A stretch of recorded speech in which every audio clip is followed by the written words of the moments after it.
This is La Jolla, Rebecca, her and her mother. They're the best, by the way. You want to talk up and down this whole coast. They're the only ones that got a clue, you know. And so we're talking about the seal petters over here, and so the well petters. I mean, it's ridiculous over there. Oh, they're petting them right now. It's education.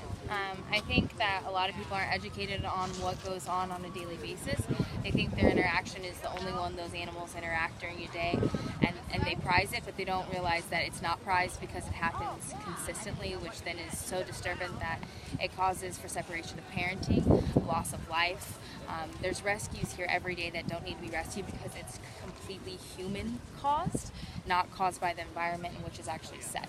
The lines that we put out, the bottle, I picked up 8 bottle caps today, literally today, right in front of the lifeguard station. I picked up a cigarette butt, one put down and handed back to her and said, "Ma'am, would you please throw this away? You're directly in front of an ocean."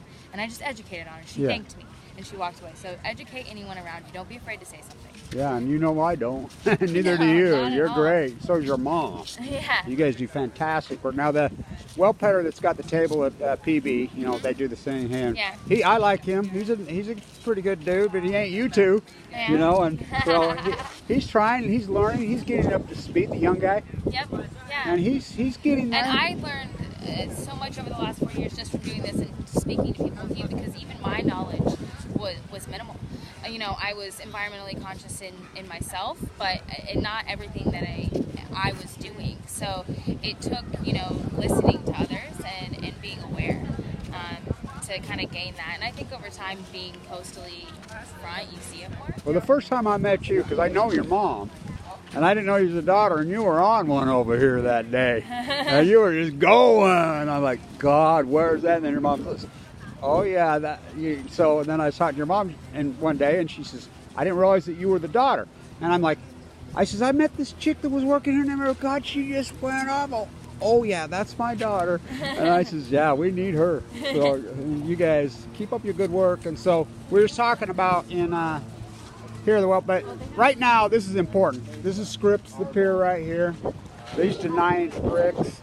But so the big issue that's going right now is in Monterey Bay is the orcas are still there. They are.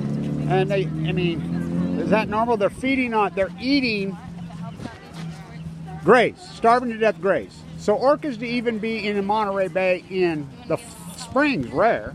It happens, but not in June, never. July, never happened in history, ever. So now the great whites have lined up in Monterey. So the great whites are in there, they're feeding on starving to death grays. Now the grays are starting, they've been giving birth in Monterey. What? Yeah, that's a fact. They're so anemic they can't make it all the way. Now they're all swashing up starved to death the grays. They're plunger feeders. The orcas, there's not enough Chinook salmon. You know, they're starving to death, they've moved out. So now it's a feeding frenzy inside Monterey Bay on gray whales. They're starving to death on gray whales, and you know, and then California does this fake up in hatcheries, raise Chinook salmon that truck them down there and say, oh, we got great salmon fish. They're not wild salmon. You know, so the well petters, and then, of course, in Monterey Bay, we have a 1,000-yard rule. 1,000 yards. Do they enforce it? No, they drive these well boats right up and crash right into it. But yay, yay, starving to death mammals eating other starving to death mammals once in a lifetime. Yay! Unleash the lions. So the well petters here, I mean, let me show you this while I'm here, what we're talking about, her and I. You know, and I first met her when I was, when I walked the entire coast in, what was that, 2014 when I did this chunk, full of cancer. I was really sick. And I think that's the first time I met her. I met her mom years ago. I mean, and her mom's fantastic, by the way. She's you know, a pseudo de facto Doc Ricketts marine biologist. I mean, she's the best, you know?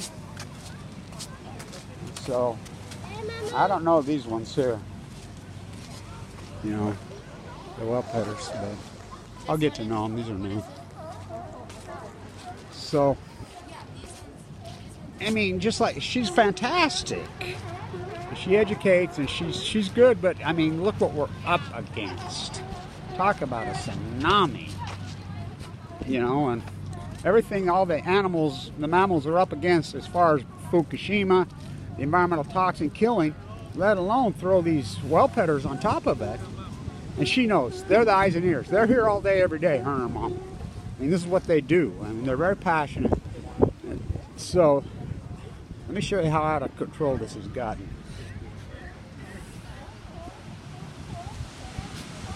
So, the well petters are, I mean, you think that's, look at them right there.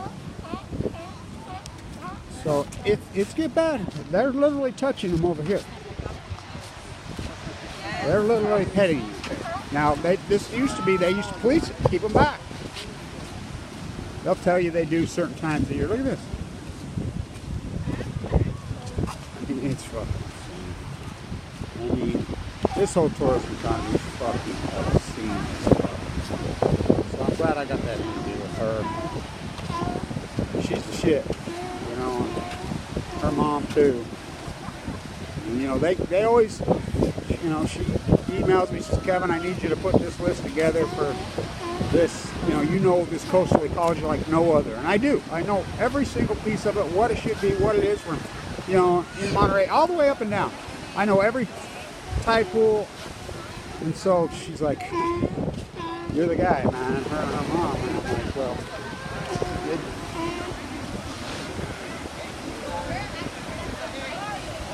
ridiculous. Ridiculous.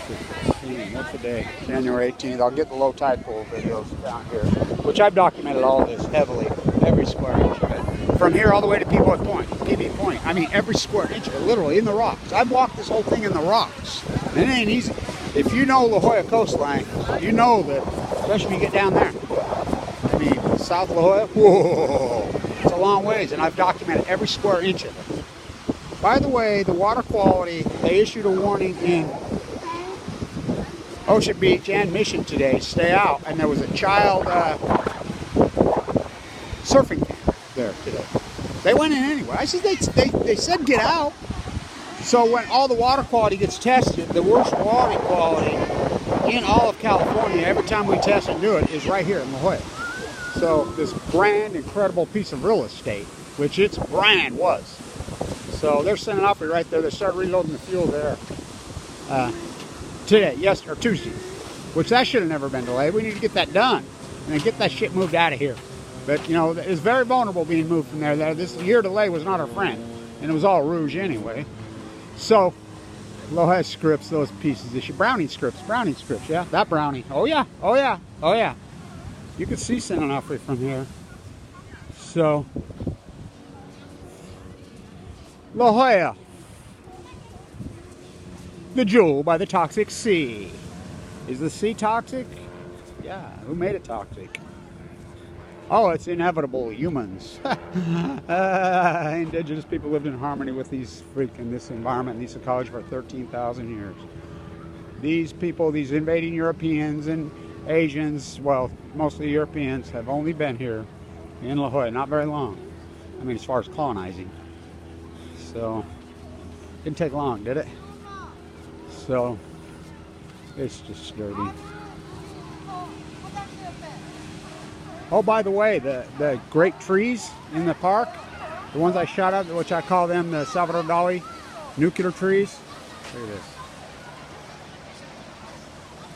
They had to cut them down. They died.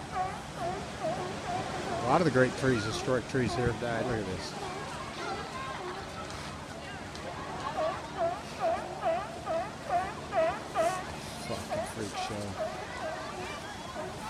Like I said, the most toxic water probably in all of California, and that's saying a lot. They tell you not to go in. They go in anyway. We paid our money, we on vacation. Hey, don't go in the water. It's got E. coli in it. The bacteria levels, they've issued one. They used to force people out, not anymore. Don't scare the tourists. So California will say, well, we tell them. Where do you tell them? On our website. Yeah, like they're checking the website. And they're going anyway, so that's all bullshit. They used to issue warnings and force everybody out. And I'm on.